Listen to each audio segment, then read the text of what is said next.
En Colombia se espera el fallo de la Corte Constitucional sobre el juicio por la compra de bonos o créditos que habría hecho la aerolínea Delta a un proyecto ambiental en la zona amazónica de este país. El caso llegó a los tribunales después de que líderes indígenas denunciaron que se violaron sus derechos. Vamos a hablar ahora con el periodista Andrés Bermúdez Liévano, coordinador y editor del Centro Latinoamericano de Investigación Periodística, CLIP. Vamos entonces de inmediato a las preguntas, Andrés. ¿Podría explicarnos brevemente qué son los bonos de carbono? ¿Cómo funciona esto de comprarlos y cuál es el beneficio o perjuicio de esto?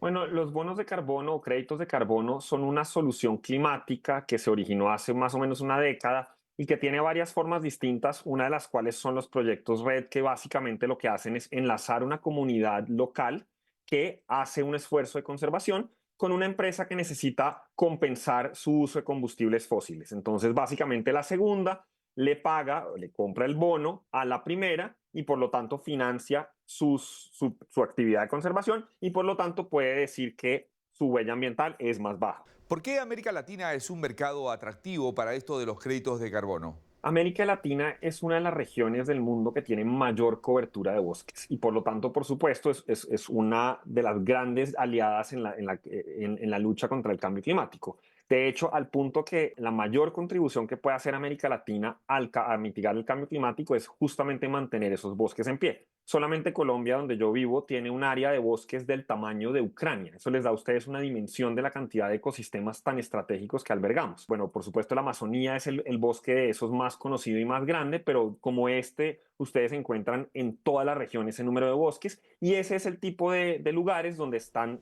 proliferando muchos de estos proyectos del mercado de carbono. Y en esa misma línea existen vacíos legales en que dejan vulnerables a las comunidades de nuestra región con esta de las transacciones. Desafortunadamente, sí, por una razón. En la práctica es un mercado autorregulado, aunque los distintos países han establecido marcos regulatorios que deberían un poco guiar la manera como se, digamos, avanzan estos mercados. En la práctica, nosotros lo que hemos encontrado es que, por ejemplo, en el caso nuestro, en Colombia, el Estado no supervisa cómo andan los proyectos, no investiga casos de posibles irregularidades. Y en un escenario como ese, lo que termina sucediendo es que muchos proyectos que tienen problemas pueden perfectamente pasar debajo del radar y pueden causar situaciones difíciles, exacerbar conflictos o crearlos, violar derechos de comunidades, y eso es lo que estamos observando en este momento. Ahora vamos al tema Delta. ¿Cuál es el meollo de la investigación con Delta en Colombia? Nosotros hemos detectado que al menos dos proyectos con problemas serios han vendido bonos de carbono a Delta. Delta es una aerolínea grandísima, por supuesto,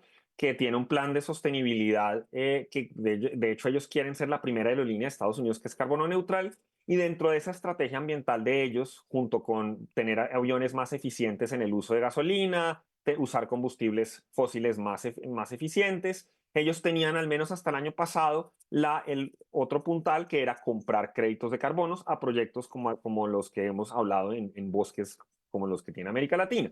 El problema es que cuando una empresa no hace bien su debida diligencia, por ejemplo, o no la hace del todo, puede terminar comprando bonos de proyectos que tienen problemas. Y en Colombia en particular, nosotros encontramos que dos de esos proyectos que le vendieron a Delta tienen problemas. Hay uno en el Baupés, en la Amazonía colombiana, donde parte de la comunidad indígena que lo alberga denunció incluso legalmente que ese proyecto nunca fue firmado con un representante legal que ya no era autorizado por la comunidad y al mismo tiempo que ese proyecto nunca pasó por la máxima instancia de gobernanza de ese territorio. Es por esto que ellos demandan ese proyecto y ese caso está por ser definido en la Corte Constitucional de Colombia, que es la máxima corte en temas constitucionales. Este mercado nace como una solución climática y en la teoría debería ser un gana-gana para las empresas, un gana-gana para las comunidades que muchas veces no reciben dinero de sus estados para hacer la conservación. Los estados necesitan estar un poco más observantes y vigilantes de cómo está funcionando este mercado para que cumpla sus objetivos y realmente se convierta en ese gana-gana.